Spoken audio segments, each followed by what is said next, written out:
Неужели у нас так много ветеранов, семей, оставшихся без попечения в возрасте?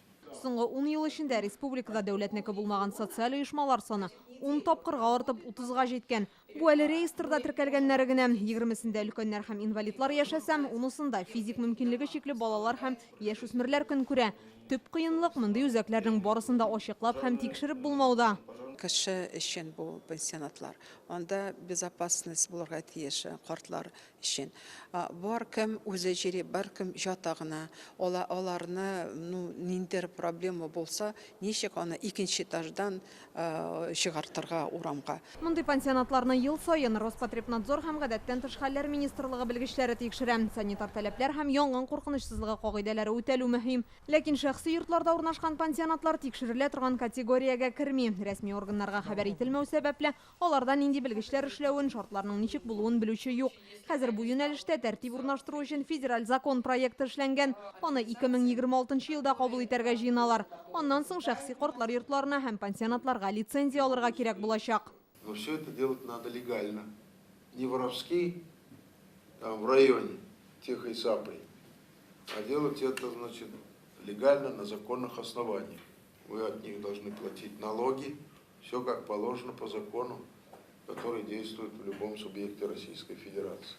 Эшмәкәр Азат Гыйлялов 4 ел элек бер кунакханә бинасында шәхси пансионат оештырган, тик эшчәнлеген яшерми. Хәзер анда 70ләп өлкән кеше яши, ләкин бердән бина санитар таләпләр һәм янгын куркынычсызлыгы кагыйдәләренә туры килми, икенчедән аны хуҗасы сатуга куйган. Яңа урын табу бик кыен ди Эшмәкәр. Хәзергә 2 вариант кына бар. Беренче вариант это переезд, китәбез тагын икенче зданиегә. Пока аны юк.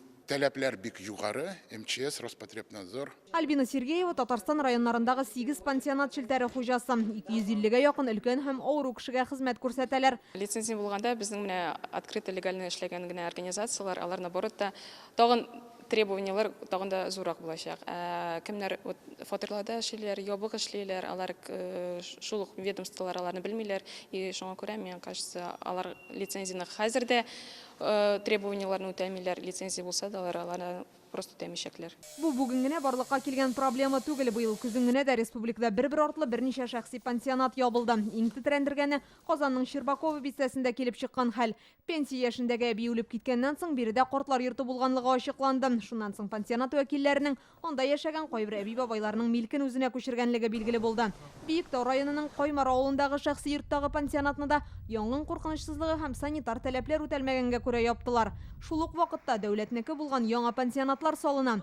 Быел Яшел Үзәндә өлкәннәр һәм инвалидлар өчен интернат йорт төзелә башлаган. Ул 120 кеше сыйдырышлы булачак. Инзилә Хөсәйнова, Эдуард Мөхәммәтҗанов, Яңа гасыр каналы.